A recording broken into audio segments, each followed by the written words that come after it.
Welcome to Success Factors from a Different Angle. My name is Pablo Estuardo. This is week 3, and I'm really excited about the topic of today, which has to do with the release for 2021. Now, before I start talking about the content, there are 2 things that I wanted to cover as always. Number 1, anything and everything that I said today is my own and does not represent the views or opinions of my current employer. And number 2, as you can see, this is really informal. Right? So if you're looking for some type of training or something technical, this is not it. Right? This is just me talking in front of the camera, just like if I was talking to you at a coffee shop somewhere around the world. All right, so half of the release for onboarding. Very, very exciting, right? First of all, a little bit about myself. So onboarding is probably one of my best modules, right? One of the ones that I have the most experienced. I think I know the product very, very well. I've done a bunch of implementations, and in the current role that I serve today as a client, by the way, one of my primary responsibilities is to have, from a technical perspective, the module of onboarding up and running globally. Okay, onboarding. So first of all, and by the way, you can find all this information in the What's New viewer, right, which is a rather newer website, right, in the past year, from Success Factors, in which you can see all details about the 2 releases that happen every year. And of course, if you have no idea what I'm talking about, feel free to send me a note and I'll explain in detail what exactly that means. Okay, change number 1, rebranding.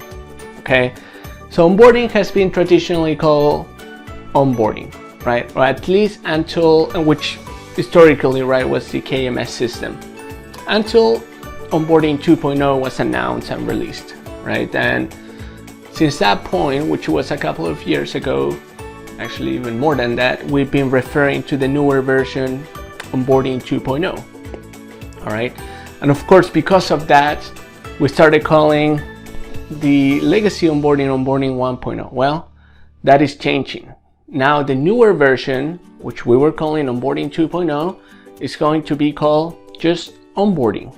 All right, and then the legacy onboarding KMS is going to be officially called onboarding 1.0. So from this point on, again, every time we talk about onboarding, we're talking about onboarding 2.0, right? And every time we talk about onboarding 1.0, it's the legacy onboarding. Now, I think this is important, right? Just because of the branding, right? It tells a message that now, obviously you gotta consider seriously the new version. But then too, selfishly, and this might be a small detail, when you're looking for information about onboarding 2.0, you should start searching for just onboarding, right? Versus onboarding 1.0 or 2.0, right? I used to put onboarding 2.0 every time, kind of to filter out between the versions, and of course now we know that it has to be onboarding 2.0, or I'm sorry, just onboarding for onboarding 2.0. All right, so enough of that. Second thing, and this is huge, guys, this is completely huge, because I think that this is the single item that was preventing many clients or customers of Success Factors of transitioning from the legacy version to the new one. And I can tell you, at least my current company, this is probably the primary reason why we haven't transitioned. And I know at least a dozen roughly past customers who I still keep in touch with that were waiting for what I'm about to say to move to the new version, which has to do with US compliance.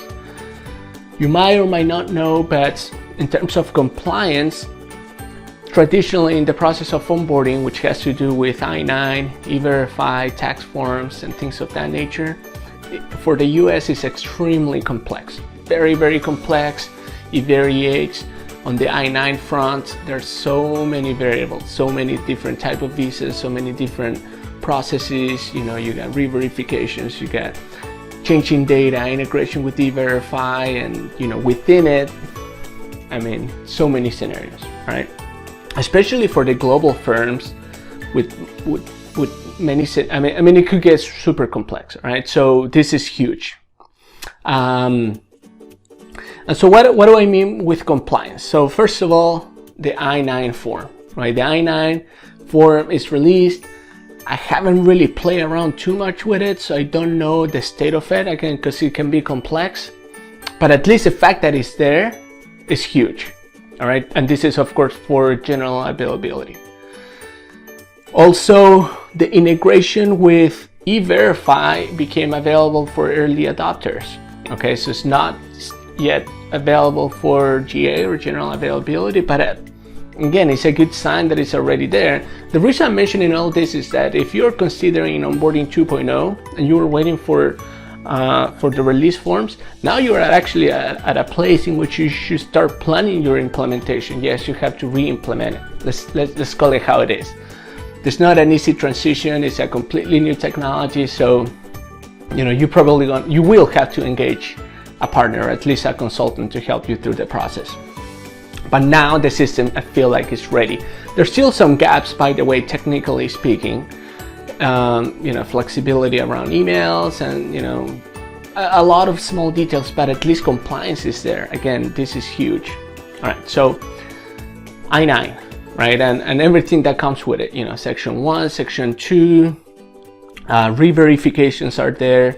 I still have to play around with it because, again, there's so many complexities. For example, in fact, I asked you, if you need to re-verify someone on an H-1B, how do you go about it? What if the notice was already approved? How do you handle the 240 days?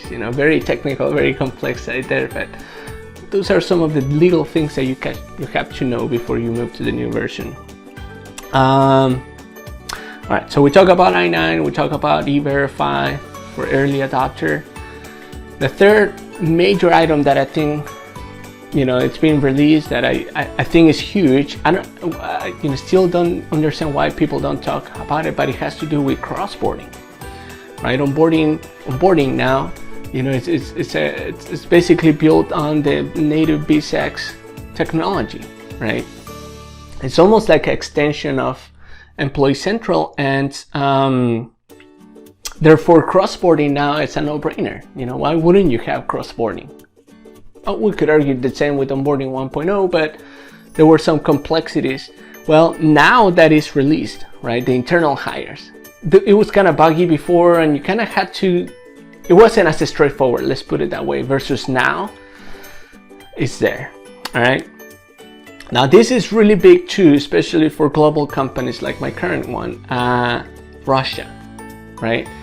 We could not release Russia under 1.0 period, because of the data center requirements, which I won't go into too many details there. But now with this first half of the release 2021, anything related to data collection for PII information, personal information for Russia, it goes onto the Russian data center.